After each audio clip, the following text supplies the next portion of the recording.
It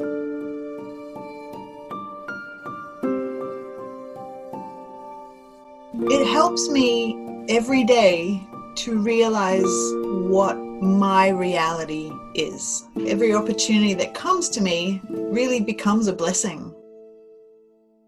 The waking up. It happened very suddenly. Many people in this space will concur that it's always happening, you just don't have the awareness. For me, that absolutely happened. A split moment where I had a lot of pressure from this dimension sitting on my back. I've got all this knowledge and all this experience, and I know how to do things and get things done, and I've had success, and yet I had this pressure that I was standing on the edge of a cliff, and of course I didn't want to leap.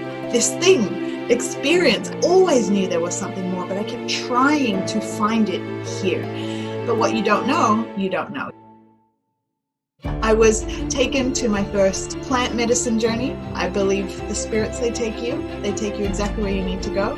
And it took me to this environment which was so beautiful. It was a beautiful couple that facilitated the process for me, and it took me home. That was an absolute sensation, very clear, and every time I now meditate or I go, it takes me home.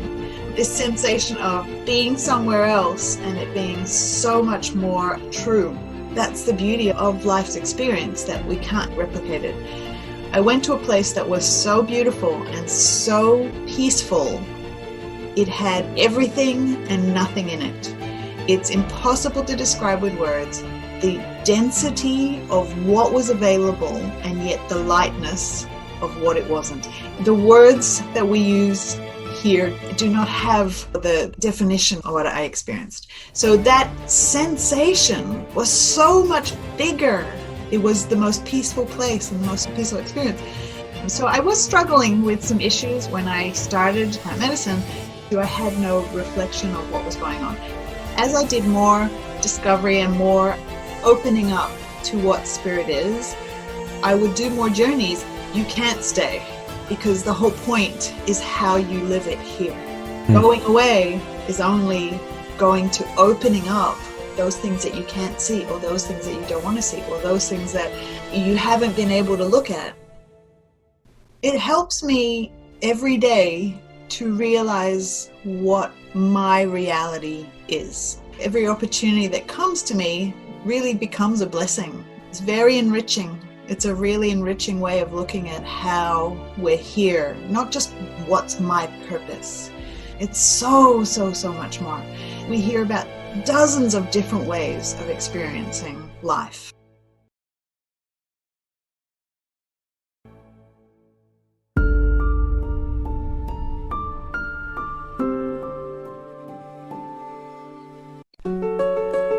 Welcome to the Awakening Entrepreneur Podcast. This show is for entrepreneurs that have chosen to define their life beyond the material. They have followed their soul on a hero's journey towards the mystery of the spiritual. I'm your host, Garrett Ng. Each episode will be learning from awakened entrepreneurs and spiritual thought leaders. They have broken through the mold of being ordinary to extraordinary, challenging our paradigm, shining light to the dark, giving hope when there is doubt. The moment of truth is upon us. It is time to transcend our world from fear to love. Are you ready? Let's go!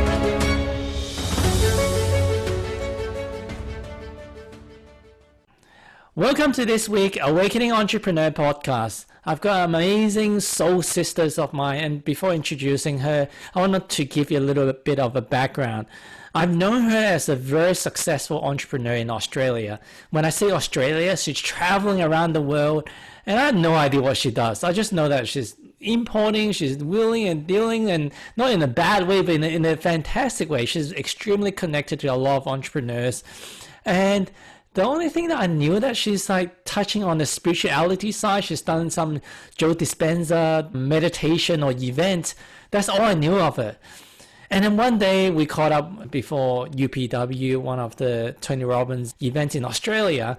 where we've together with other platinum partners, we grouped together in this meetup, and we just started chatting about twin flames, spirituality, ayahuasca, and anything in between and outside of that. It's just not conversations that I have with normal people. And back then, my circle of people that I see in real life having these unusual conversation is extremely rare. And not only we connected, we just continue to connect, and I call it my soul sister because I probably have more conversation. In fact, I have more conversation with her about my inner work, my inner journey, my craziness, my awkwardness, I don't even know how to describe this. She's the one that translated for me, holds space for me, and makes sense for me. So I'm so blessed to have her in my life. Her name is Ursula Zaoui. She's a mother, she's an entrepreneur, she's a kind-hearted human being and a spiritual being all into one. So welcome, Urs. Hi, Gary. Thank you so much. Goodness, I don't think you're crazy at all. You're definitely my soul brother. Yeah, it was fantastic getting to meet you properly on that dinner. And it was like nobody else was in the room, and you and I just got onto the topic, and it really was quite an entry point for our friendship to start. And yeah, exactly for me, the same. Whenever I have some strange or crazy experiences, you have a beautiful dialogue around something similar that is so different. And yeah, we match notes or we compare notes and they seem to fly together. It's so wonderful for me too to have you in my life. It's almost like you've got a guitar in the background. I don't know what musical instrument I'm capable of. Maybe a triangle. We're playing two different instruments and it's so different, but yet somehow it sings a chorus. So I want to know, when did this spiritual journey began? Because like for a long time I knew, and most of the people that in our circle of friends, they know you as this entrepreneur. Did it happen suddenly? Did it happen gradually? Okay, so it happened very suddenly, the waking up. However, and I think that many people in this space will concur that it's always happening, you just don't have the awareness. So for me, that absolutely happened in a very split second, a split moment where I had a lot of pressure from this dimension sitting on my back. I always was using this metaphor of I've got all this knowledge and all this experience and I know how to do things and get things done and I've had success and yet I had this pressure that I was standing on the edge of a cliff, and of course I didn't want to leap. This experience, I knew there was something more. I always knew there was something more, but I kept trying to find it here. But what you don't know, you don't know. You don't know what you don't know. So eventually, it led me, 2 weeks later, I was taken to my first plant medicine journey. I say I was taken. I believe the spirits, they take you exactly where you need to go. And it took me to this environment, which was so beautiful. It was with a beautiful couple that facilitated the process for me. And it took me home.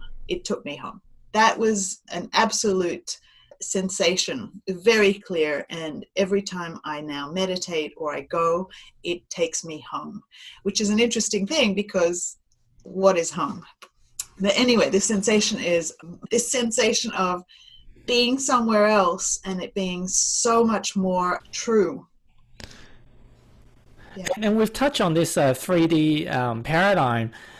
Before waking up, you are just as normal, when I say normal, abnormal as anyone else in the physical dimension of making money, being a mother, dealing with society stuff, and chasing the luxury, the kindness, the happiness, and make good friends and health and all that. Like you weren't like this Zen yogi that's been practicing, right?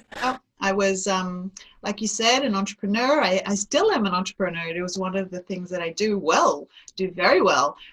Find opportunities that make sense to me and to people and to the economy, and I'm a single mom, so I have raised my 2 children in a very practical environment in Sydney, so it's really enriching me in that sense.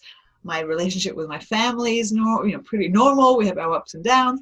But yeah, I was, getting kids through school and finding my feet and trying to create opportunities, but still. When you went to this plant medicine journey, it was psilocybin, as I understand it. Have you heard of psilocybin before? Have you come across plant medicine? Like, I'm sure we all kind of heard about it, but do you really know much about it?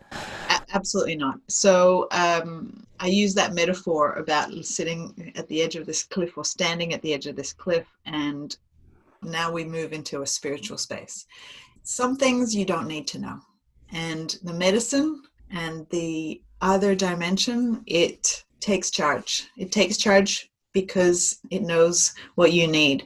So I had faith in the person that introduced the medicine to me, the person that said, you should try this. And I was like, well, okay, but I trusted that person. I also had trust in that he had told me that Tony Robbins had tried it and other people that I knew had tried it. So that gave me that sense of, I guess, security or safety. So I went there thinking, really, what's the worst thing that can happen? And that's a really crazy thing, because having now experienced it, it's a big ride. It's a very big journey. So yeah, I think that's called faith. So when you don't know something and you still do it, courage and faith is something that you can't experience until you get there. Yeah.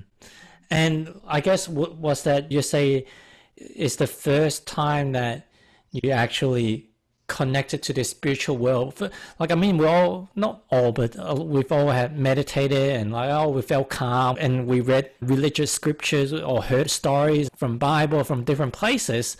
But for me, like plant medicine, it takes you to this whole new dimension that it is just as real, if not more real, than this physical reality. So was that your first time just like connecting to, wow, holy crap, there is another world? Yeah, absolutely. What happened for me, I used to, like, after about the first 6 months after it happened, I would tell people all of the details about my journey. And since then, I've learned that my journey is so precious to me, as is everybody's journey, that I try not to discuss too many details about it, because that's the beauty of life's experience, that we can't replicate it. What I will tell you is where I went to give me that beautiful sense of faith, and say faith in the future, faith in pretty much everything, faith in myself. I went to a place that was so beautiful and so peaceful. It had everything and nothing in it. It's impossible to describe with words the density of what was available, and yet the lightness of what it wasn't. The words that we use here do not have the quality or the definition of what I experienced. So that sensation was so much bigger, but with no overwhelm. It was the most peaceful place and the most peaceful experience. It's most impossible to describe. So that's the simplified version of my experience. Yeah, so that was the entry point. That was the beginning. And I can relive it with my memory as best as I can anytime I want. So that's the beauty of having that experience, so I can recall it. And then, of course, you compare it to all the other experiences I've had since. So I know that you say you don't want to go into as much detail, because I also heard it from other shamans or other people that's done this a lot more than myself. They say that this is a sacred journey and you should try to keep it to yourself. But especially being the first time or first two times, it's like, what the hell? Like nobody taught us this, and it's Alice in Wonderland. It is Alice in Wonderland. It's absolutely, after doing the first one or two journeys, I really looked at literature and the creative arts in a very different way, because I thought, wow, that feels like something I would have experienced in the medicine. Yeah, man. Like, I came from a Hong Kong background. I know that you spent some time in Hong Kong. So when I came to Australia, like, there's certain phrases people use, I just went along with it, but without someone explaining to me, because my parents were still in Hong Kong. No one's explaining to me what does the term actually mean. Going down the rabbit hole as an example, because after you mentioned Alice in Wonderland, we watched it with the kids, and it's, Well, they're actually literally going down a rabbit hole. Is that where the phrase came from? Is that, oh my gosh? Yeah, absolutely. And it's interesting because so I was struggling with some issues when I started. So 2 years ago, when I had my first plant medicine, I was struggling with some issues. And being inside the issue, I had no reflection of what was going on.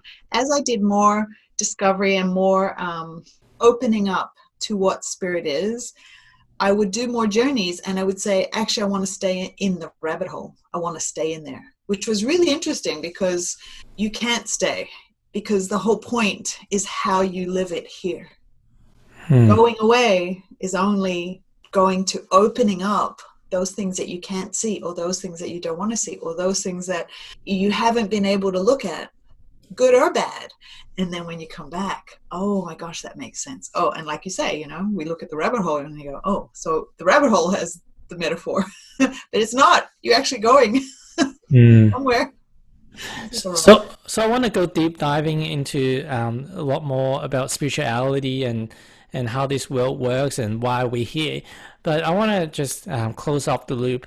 When you're in that journey and after, especially for people that haven't gone through the plant medicine journey, or maybe they have, how would you describe for you? Doesn't mean what happened to you is going to happen to them, but how have you evolved as a person, or the way that you look at life before and after? It helps me every day to realize what my reality is. And I say that very carefully because reality is also reality isn't. So every opportunity that comes to me really becomes a blessing. It's very enriching. It's a really enriching way of looking at how we're here, not just what's my purpose, but offering that it's so much more. It's so much more. There are, we hear about dozens of different ways of experiencing life, meaning, we've talked about the law of one, we've talked about different dimensions, we've talked about the gene keys, and these are tomes, these are encyclopedic studies. You can talk about astrology, you can talk about any kind of runes and Reiki and all the different modalities that create a richer experience, not a transactional experience. It's just creating this depth. And I didn't know any of that. Like you earlier said, you learned it as if it just was. You didn't feel the depth of it. Like now, reading something as old as the Bible, it has huge meanings. The bush that burned, we can have hours just alone on that topic and how it's played out in life. So the plant medicine, for something so simple as a 3, 6, 10-hour experience, it's not like going to the gym and working out for an hour. It's so much more. So it sounded like that life before, as colorful as it was, and you had a colorful life of traveling around the world and beautiful friends and family, but it was like Newtonian physics, deductionism, everything is like cause and effect and very structured, like this caused that, and my relationship with you, I'm your friend and you do this to me and I'll give you this. But what you just try to explain is almost like us as a society morphing in from Newtonian physics to quantum physics, that everything is interrelated, and that's quantum is infinite. And there's no this structure, that's the earth, we're bounded by this limitation, or this country, this society, or Ursula is bounded by this body, or your relationship with this person, they're just bounded by within the 5 minutes, 10 minutes, 5 hours of conversation you have. But it's so much more, it's past life and everything that we know and everything that we don't know that it still exists. Exactly. So it's just a curiosity. It's just what else? And even that sounds Newtonian. It's exactly how you explained it. It's like, initially I was like, how am I being impacted by those around me, or how am I showing up to impact them so that they like me, so that they love me, so that I get paid the right amount, so that and now I can describe thousands of things that happen in maybe one day and say but that's even my left brain reasoning out. No, it's rich, just rich. Yeah. It reminds me when people ask, how are you? It's like, like normal response is like good or bad, what happened in that day or that week or that month, but depends on how long before the last catch up. But even if you caught up the day before, like within a day, there could be so many moments, and within moments, there's micro moments and micro sensation that comes up within your body, and from what you receive from external and other sources. Is how do we just use words to just communicate? How are you? Well, that's a great starting question. But you and I have these conversations. Sometimes it'll be once a week, sometimes it'll be once every 2 weeks. And a part of our conversation will be about what's happened in that gap, like you say. But then something will happen between us and we'll hit a topic and we are nowhere but here represents everywhere. So it's like when I want to retell a story, it's really only the entry point into the quantum. So this is a really cool, valid point that you're making, is I'm honoring 1,000,000% the experience that led me here, because it couldn't have been any other way. I don't want to waste time because I have so much more to do. So it's a dance. It's an absolute dance between who I was being and who I'm becoming. And every day it's that becoming. And the beauty of learning about the spirituality for me has been, I always knew somewhere. I was timid. I was raised to be humble, though that's not quite the noise people would say I would make. I think people would say that I was not quiet and humble, but not the opposite. Today, I feel like it's not a word that needs to be in my vocabulary, humility. It's about being centered from a loving place and appearing gracefully in the moment. No expectation, just show up, and with such a keen curiosity as to what else is there. And this leads me to one thing, because I've mentioned this, we've talked about this quite often, how often I will talk to the universe. I call it the universe because what else can I call it? It's everything. And I will speak to the universe and say, I'm ready for more. I better hold on to my britches when I say that. Yes. Yeah. Right. So recently, the idea that I can communicate through all of the bits of me, my energy, my source, my history, my kindness, my idea of loving, of course I can ask for anything. Now, it doesn't mean that those things come in the way that you expect. Exactly the opposite. It's even very Joe Dispenza. Asking for something should have a vision towards it, but more of a adventurousness in it, like you're going on an adventure. So recently, about 3 months ago, I said to the universe, because we were stuck in COVID and I didn't really have much to do outside, the entrepreneur in me couldn't find new opportunity. And I said, okay, I've heard this term over and over and over in the last dozen years. When you are the student, the master will show up. So I said to the universe, I want to be a student. Bring me a master, which means that I want somebody to enrich me, bring me more. And within 10 days, I had joined a new group who are in the space of awakening and anything and everything that is possible in that space. And I had to acknowledge it. So that is something also I want to share, is you can't look at your history and say that was a bad thing. You must look at the history, look at what you asked for, and acknowledge it when it happens. So when this council showed up, I looked back to the universe and I said, thank you. Thank you for what you will bring me. And the head of that council, or the founder of that council, to me is a master in the space that I'm heading. So I had to acknowledge that. And then I looked again back at my life and think, okay, when did I ask and when did it happen? When did I ask that I wanted to be a mom? So that I could be the mom. I'm a mom to so many people, not just my children. So you have to show up as well in the energy that you're asking. You must show up like that. You can't just say, bring me a pot of gold and just live on the street. You can't. You have to action those things. Yeah. So, sis, why are we here on this planet? Why are we here in this lifetime? What are we here to do or to experience? Okay. I don't think it's that complicated. I think that everything about my experience is growing and contracting. And the simplest way of doing that is the breath. So that's a very simplified version of growing and contracting. Breathing in,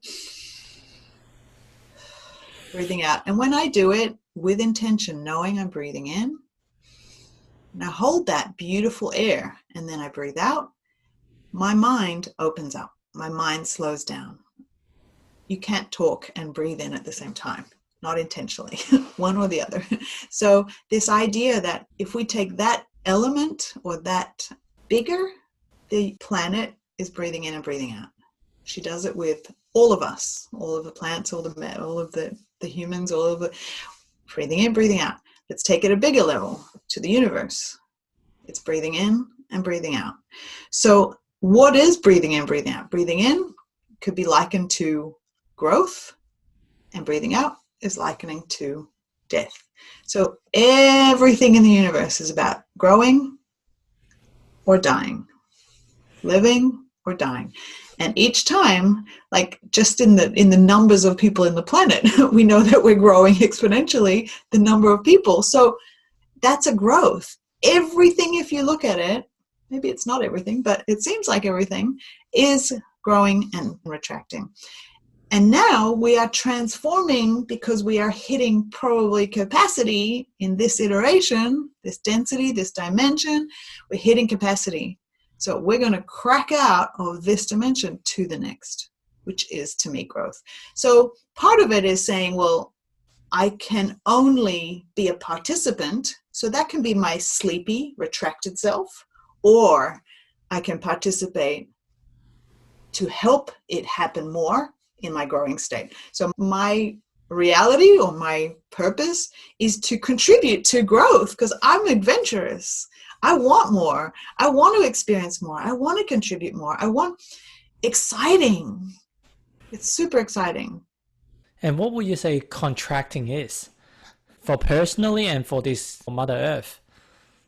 It'd be resting, as simple as resting, recovering. I mean, why do we need to sleep? Why do we need to sleep? To rest. Yeah, I heard one of our mutual friends, like Steve Young, talks about expanding and contraction as well. Right. And expanding is almost like when we're learning, we're growing, as you described it. And I liked what you say that you can't talk when you're breathing. Yeah, you're right. I never thought of that. And when you are contracting is when you just spitting out work. I don't know, maybe like grounding work or whatever it is, but just almost like integrating, implementing, resting and expanding again. They'll be going through phases of growth and expansion and contracting. Interesting. Yeah. I hear that terms like more and more. Yeah. And then I think about when I do a lot of breathing. So my way of meditating is to enter in with breathing. And thanks to Dr. Joe Dispenza, I learned a very serious, energetic breath. And my thoughts were totally different. Like the experience was different. It's not like plant medicine. It's a very hypo alert. There's an alertness. It's nearly the opposite of plant medicine, where you're so alert that every single thought is yours and you can control it and you can create this dynamic experience that has so much potential. Now, I don't know whether I'm not the neuroscientist, so I don't know whether that's got anything to do with it. But when I do this very deep breath, my body will shake and I will transfer into another dimension. Like it feels like another dimension. Like everything moves out of the way. Ceilings, and I did this breath work on an airplane one night, and it was a long haul. So I did like 40 different breaths and the ceiling left. And then I was thinking, there is a ceiling here, isn't there? It was impossible to separate myself from the universe. I was part of it. It was crazy and great because it was fearless. It was pretty cool. And can you describe a bit more how, like, is that a simple breathing process that we can all do at home? So one of the things that I first learned about it, it reminded me of the low blood pressure experience that when you get up sometimes and you have this like kind of blackening out kind of like dizziness. That was just the entry point. So if you can keep going without fainting, it creates this openness.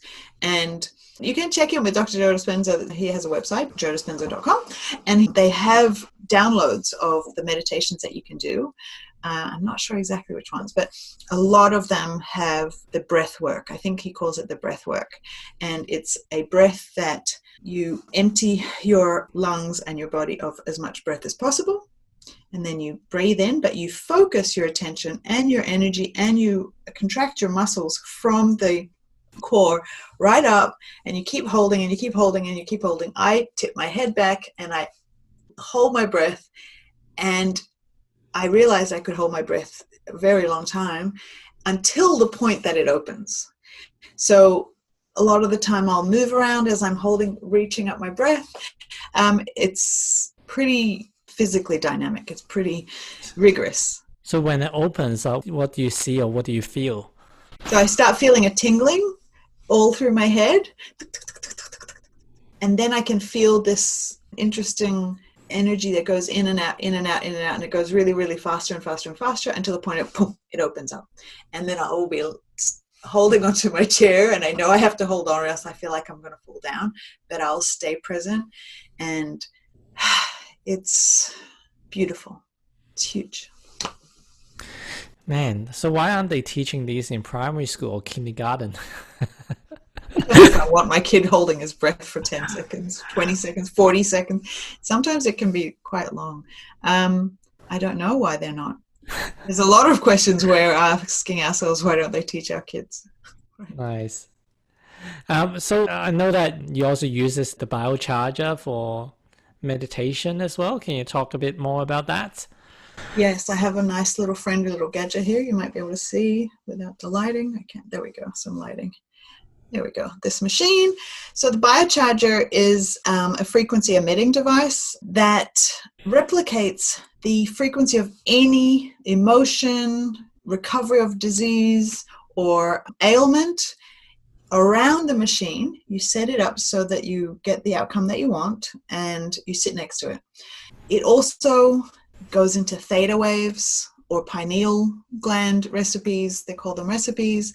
And as you sit next to them and meditate and have my eyes covered, then I can travel. If I do the breath as well, be careful. I could spend like an hour just going in and out of this dimension and another dimension. Yeah, I think it's Nikola Tesla, like one of the smartest inventors, scientists. He says everything is frequency and vibration, and all of us are, when you look into atom and the proton, photon, neutron, and electron, everything is all energy, right? So with a machine, and the scientist Rife, he also created, and the concern is that because they've found energy can help support people's health, it's controversial.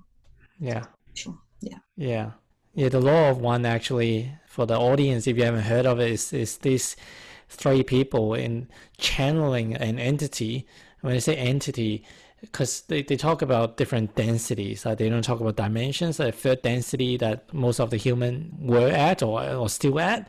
And part of the third density is you've got the veil of forgetting. So you're just living a non-spiritual life as per se. And then you've got fourth density, fifth density. But this Ra is this sixth density being.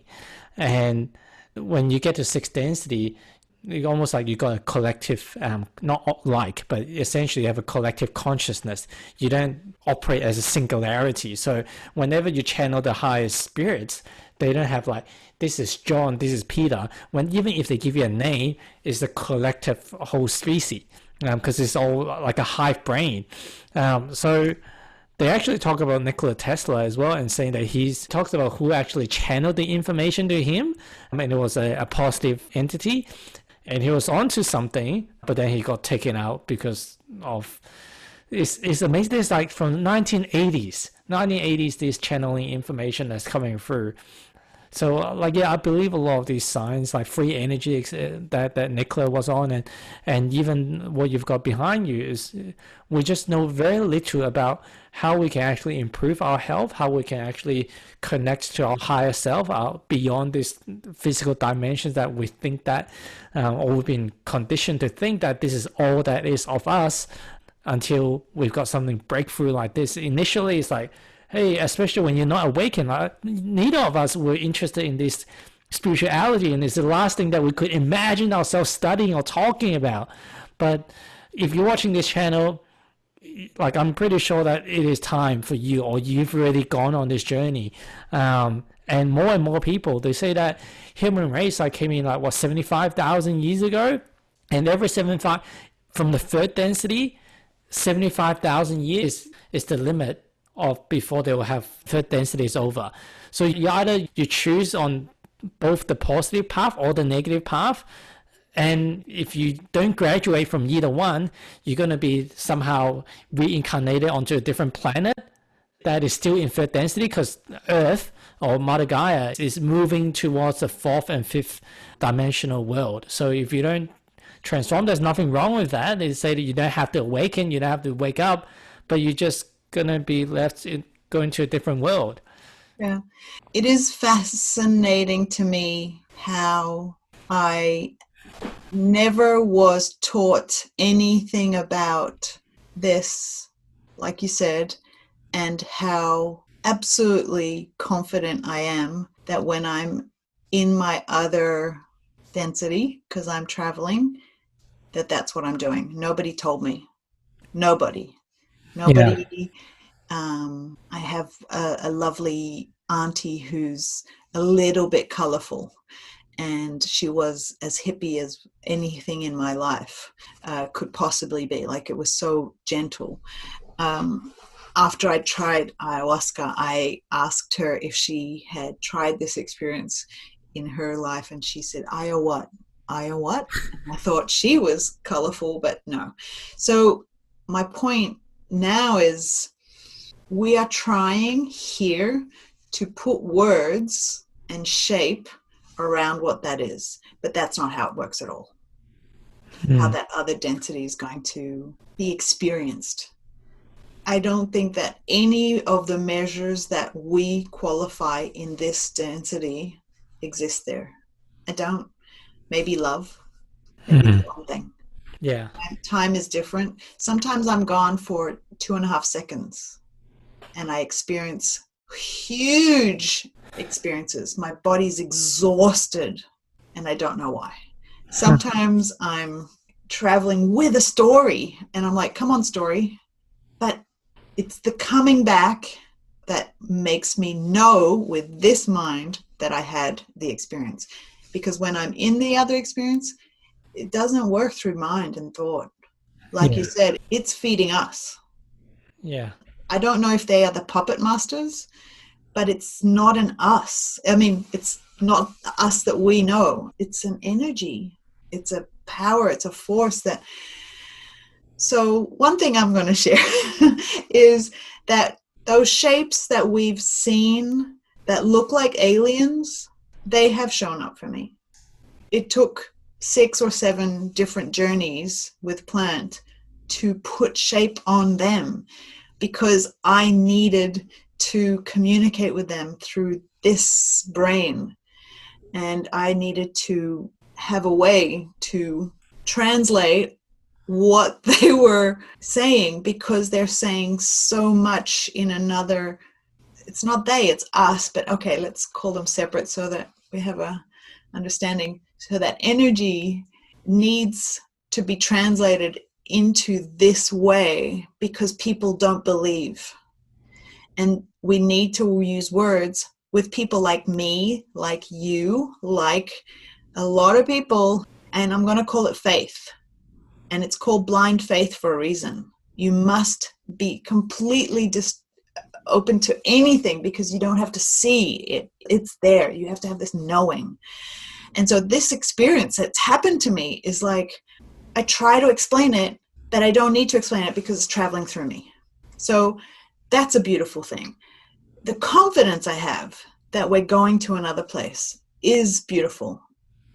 I only have the tools that I have here to bring more people closer to it, because that's all it is, getting closer to it. And once we get there, we'll want to go somewhere else, because that is the purpose of why we're here, to keep going, to keep expanding. There are some, you probably know better than me, somebody has said that this, was it you that told me that this is a test? This experience of the humanity is a test and they didn't quite get it right. And we're like, they're just trying to get people's heart back into the right place. We gave them will. We shouldn't have given them will. We got will. So now we're doing the best we can. So that in itself is a density that, or a behavior that really needs to get out of people's way. This idea of we're doing it right or we're doing it wrong, or we have will, or somebody else did something to us in the certain way that it shouldn't be. All that is just noise. It's just noise that we're doing. And yet, you know, you and I can talk nonstop. So we're doing noise too, you know, so I've got a million things going on in my head. They're saying just keep going, because there is no right or wrong. Just keep doing it.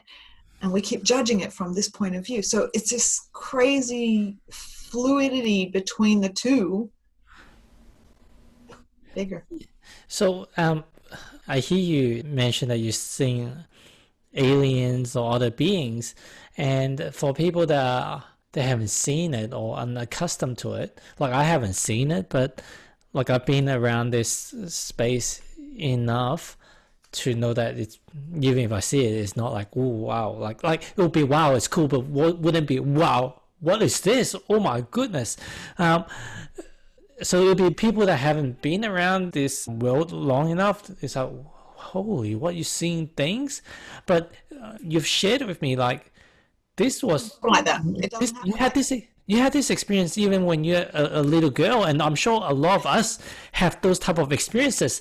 But because we've never been taught what this is or give it a frame, we kind of just swept it under the carpet or be under the bed, and we forgot about it. Do you want to share more about like? Okay, so it is an interesting thing, because when it happens to me, it happens like a sound and not as a shape, but it starts off as a sound. That's why it doesn't have, and the last time it happened to me, you were there. So it's interesting. So it comes through as a sound that says, we're waiting for you. We've been waiting for you. And this sound is not me. It's something outside that's like pulling me and saying, come on. And how do you differentiate that from a normal thought? Hey, maybe I should call Mary. Maybe I should have lunch with someone. I should go to the gym. How do you differentiate between your thoughts and that sound? I don't remember the last time I told myself to come here. Okay, come here, Ursula. It's inside me and it's in front of me. And as I get closer to this sound, it's like a magnet that goes into this vacuum, probably the rabbit hole we were referring to. And so first of all, it's like a whisper that's in the back of your head that maybe feels like a thought. But thoughts travel, thoughts change, thoughts move on, thoughts like this is, I mean, I'm putting shape to it now because we want to talk about it. It's louder and more powerful and more friendly and more confident, and it's like the resistance is me. Does it trigger your heart? It triggers all of me. Okay. Like it is like a whisper. So like I'm just trying to think of a thought now, especially a negative emotional thought. You can kind of sense it. It's in the brain somewhere. And maybe if you let it, it will trigger down, oh, that person is a beep, and it may trigger into other parts of your body, but you can kind of sense it from here. But what you're referring to it's almost like this inner knowing, your whole body. It's your inner knowing. It is your inner knowing, So when I was a little girl, I was quite foreign because I came from France and I had a strong accent, and I was living in a little suburb in Sydney, and I felt very, very alone. And so I was very noisy, and I made lots of like fooling or, joking around like a little clown. And that was kind of my behavior. But I always felt separate. And that's not safe. That energy is not safe, so you steer away from it. This is like the opposite. This is like a group of people that's saying you belong. You belong. You belong.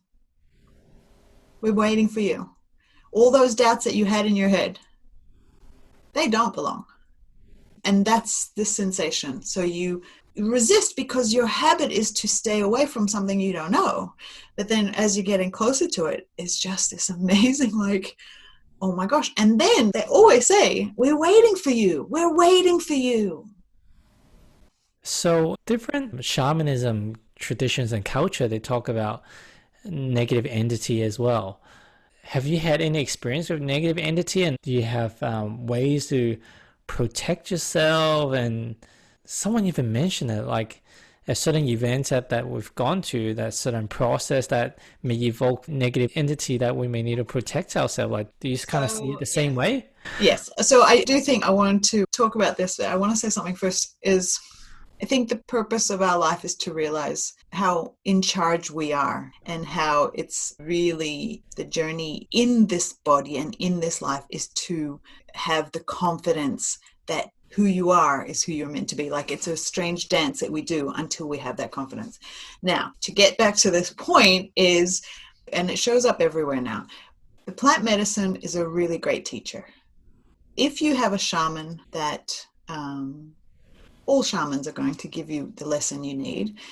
One of the things that I've learned is so important is the intention of going into plant medicine, which then actually, as I say, it's a beautiful teacher, the plant medicine, is the intention in your life must also be present. Like, again, asking the universe. So the way to master who you are going to be, the best version of yourself, is to dance very close to the things that you don't want to see.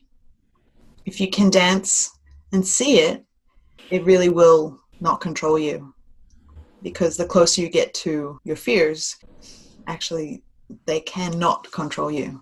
Just like joy. I mean, you choose joy as well. It's not, I don't think it's an automatic process for everybody. We're all made up of so many experiences. I think it's a little bit simplified to say we must all live in joy permanently. I don't think that's, we have responsibilities, we have experiences that aren't easy. So it's putting it into your plant journey. As you will know, I asked to show me my fears, and it was a very challenging experience. The fear of asking was the challenge. Once you're in the medicine and you take the journey, the fear can't exist. It can't. It's only your reaction that's going to. So it's living in this paradigm, but allowing yourself to learn what's possible. Can you expand a bit on what you mean after you go on the journey, or the journey has begun, that fear cannot exist? Okay, so I'm trying to think of a great example, because I've had some plant medicine where I did not have an intention and I was on a roller coaster. So it just took me over and over and over different experiences and showed me very different experiences. But then intended ones, when I asked my journey, show me the things that I'm scared to look at, it showed me an experience that I wouldn't wish on anybody, something violent, and I took charge. And I killed a person with my bare hands. And heading into that killing, I was really doing it in the plant medicine, and I had no emotion. So then I came back from the journey and I was thinking, if I don't have emotion when I'm killing somebody, when I'm in my plant medicine, then I don't need to experience the pain that would come with doing the killing or the aftermath. So the relevance of the pain that I'd experienced leading up to that, I should also have the same sort of mindset around, it's totally a perspective point of view. It's like, how much time am I going to spend on this issue? How much time am I going to allow this thing to take charge in my time? I take it it's almost like the plant medicine has helped to see not just a whole new perspective, but multi perspective in life and every single life situation. I remember like I confided in you, hey, I'm meant to be like Zen-like, Buddha-like, and I'm seeing slugs in my garden. I'm killing it. And every time I'm killing, I'm trying to do the right thing to at least give it a prayer or some good thoughts and before I kill it. And then you said something. Do you remember what you said? Yeah, I said, who said that killing was bad? Yeah.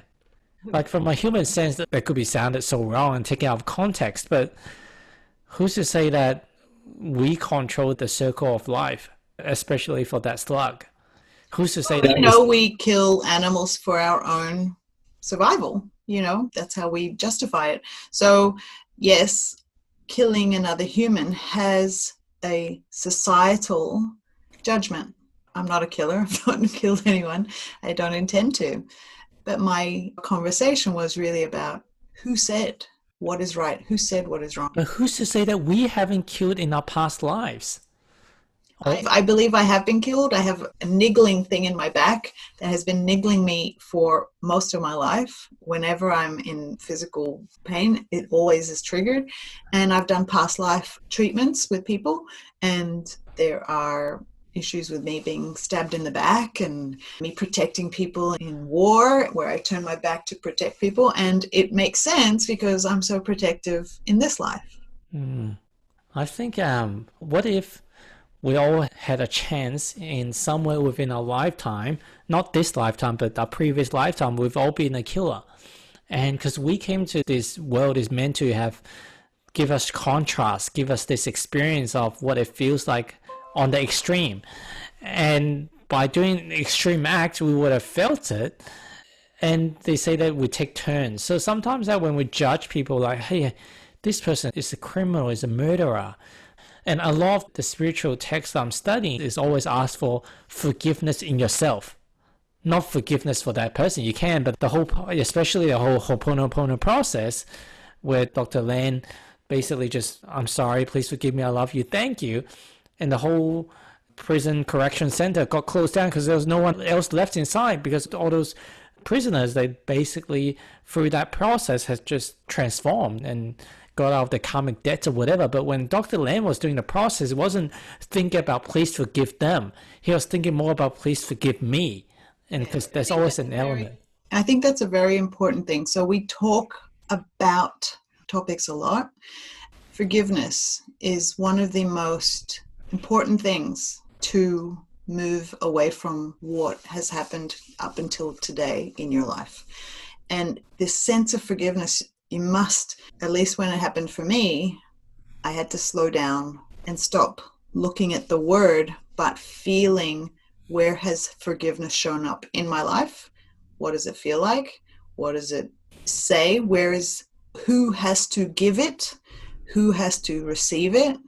And the moment you can stop moving away from the grand sense of forgiveness, I'm going to give you an example because it was so beautiful when I experienced this with a girlfriend, and then you take it really inside yourself, then I think is the moment you can open your heart and crack it open. So 2 years ago, just after a spiritual journey with Tony Robbins, a few of us Platinum members went to Tibet. And I was sitting with a gorgeous friend, and she and I were walking around a temple, and she wasn't a lovely woman, and she had told me this story about wanting to come back. It was a very important trip for her. She had wanted to come back to Tibet, to this very monastery that we were at, to cut her hair in symbolism to shedding anything from life and donate her hair to somebody who needed it. But she'd come back to this monastery to ask the monks for forgiveness. And she had explained this story so beautifully to me that her parents had left her with the monks. And at some point she ran away, and she had now come back to ask them for forgiveness. And my heart cracked open and said, why do they need to forgive you? Why does anybody need to forgive you? Your journey belongs to you, your experience. And this is such a beautiful woman already. She's outstanding wife, mother, worker, contributor, generous, spiritual. Who does she have to answer to? Nobody. Her center requires nobody's approval. Her behavior could not warrant anybody to forgive her. And to ask forgiveness for something that happened when she was a child? Oh my goodness, I felt that she needed to release herself of the burden that she required of forgiveness, you know? And so it made me really appreciate and learn what this whole dynamic and these words that we use around owing people something, which says we need to forgive or offer forgiveness. No. Who am I to forgive somebody for somebody's behavior? Who am I? Who am I to be better? Who am I to be worse than that person? Who am I to require to apologize? Yes, of course, some behaviors are going to hurt. But who said that life wasn't going to hurt? Who said that life was only about being the good kid, the good adult?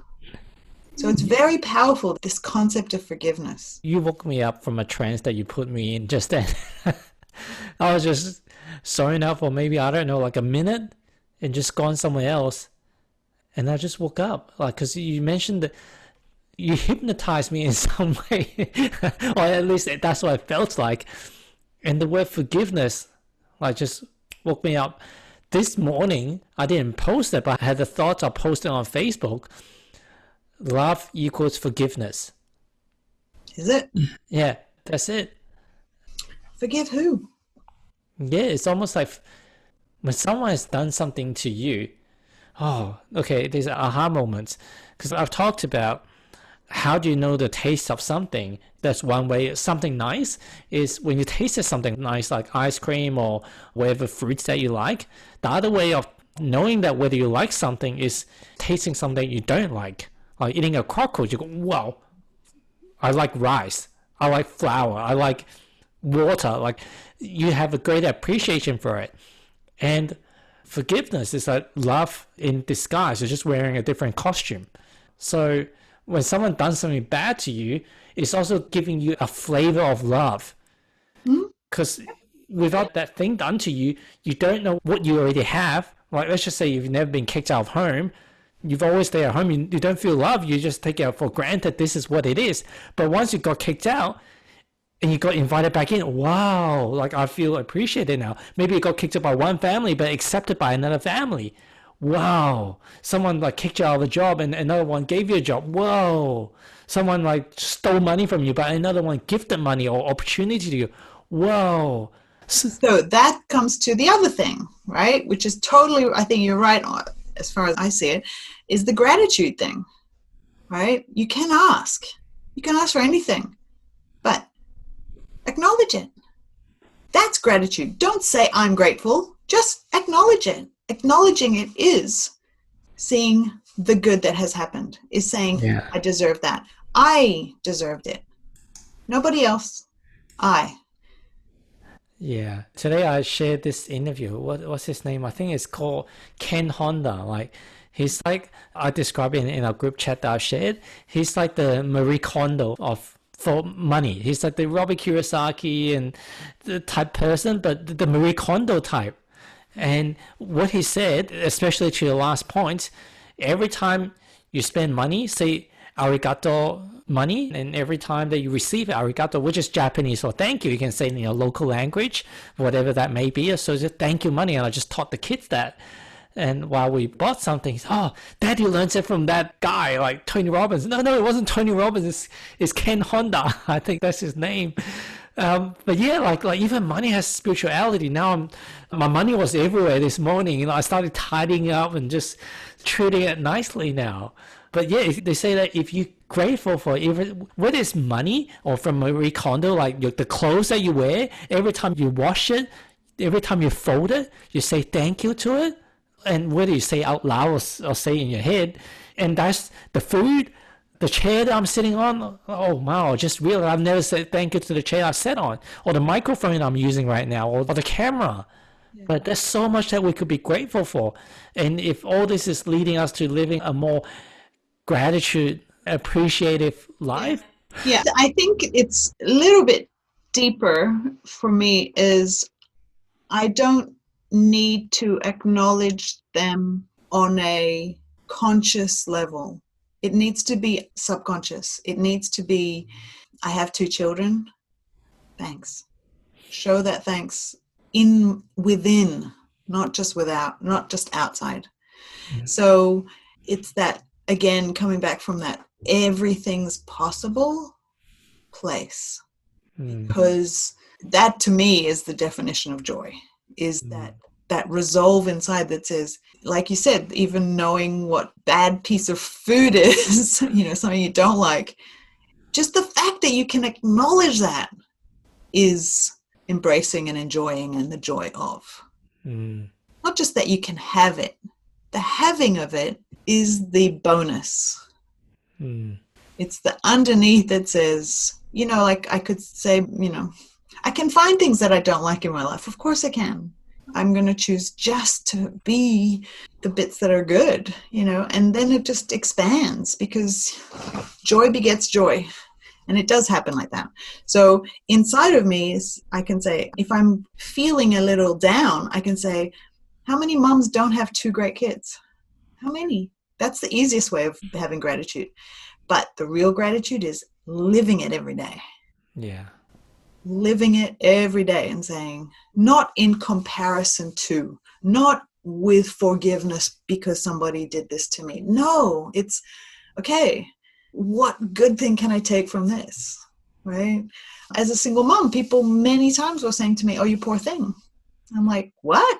It was my way or no way. I raised them my way. So I was very fortunate that within me, there was this flow, but life tests you. Life says, you got this, we're going to keep making you grow. How do you grow? You got to expand. You're going to have some hardships. You got to keep moving out. You're going to have some hardships. You're going to keep moving out.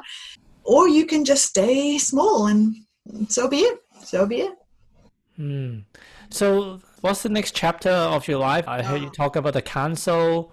Yeah, so the Council for Human Development, as I said, I asked for it. They've shown up.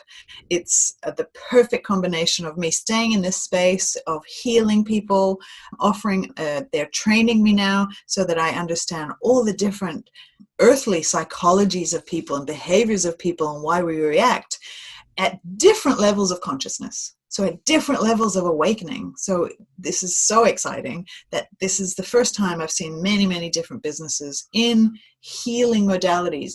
But this is where it unites, where they don't tell you what to think. So they're not telling me that the Book of Ra, the Law of One, or meditation, or plant medicine. They're not saying any of that. We don't say any of that. We say, get to higher consciousness, because in reflection of what I think versus what is going on outside, I will keep growing. We have exercises and all these different tools to keep growing in a spiral up and more awakening.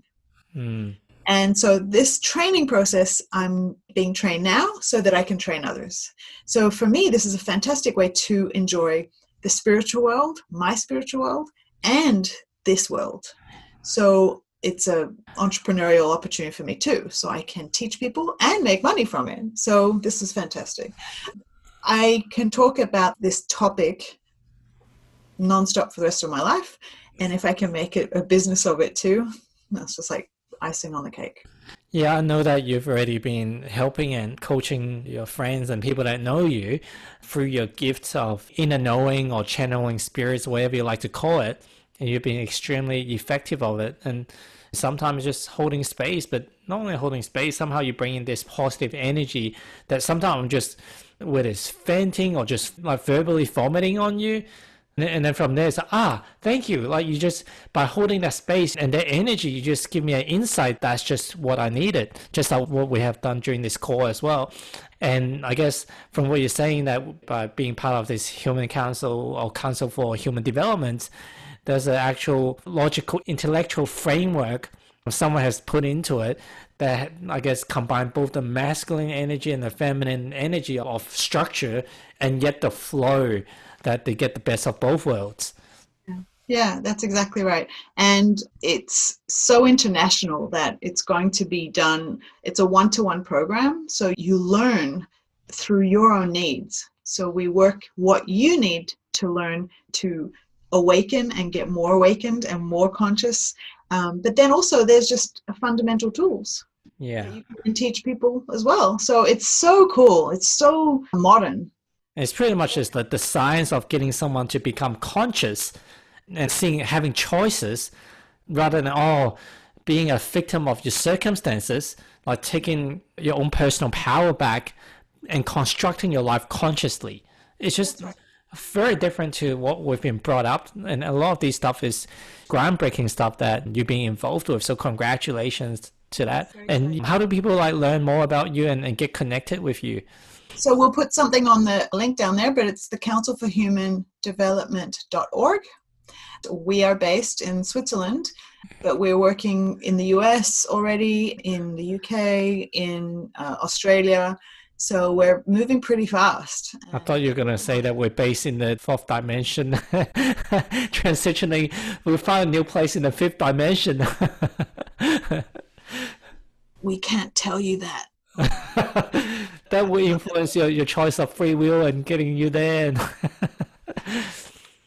So, that's something else. Sister, thank you so much for your time, and deeply appreciate your time and your positive radiance as always. And yeah, I recommend you to connect with Ursula for whatever stuff that you found fascinating, or you want to be part of the Council for Human Development. They are a great bunch of people. So until next time. Thank you, everybody. Blessings. And thank you so much, Gary. It's been fantastic. Speak to you soon.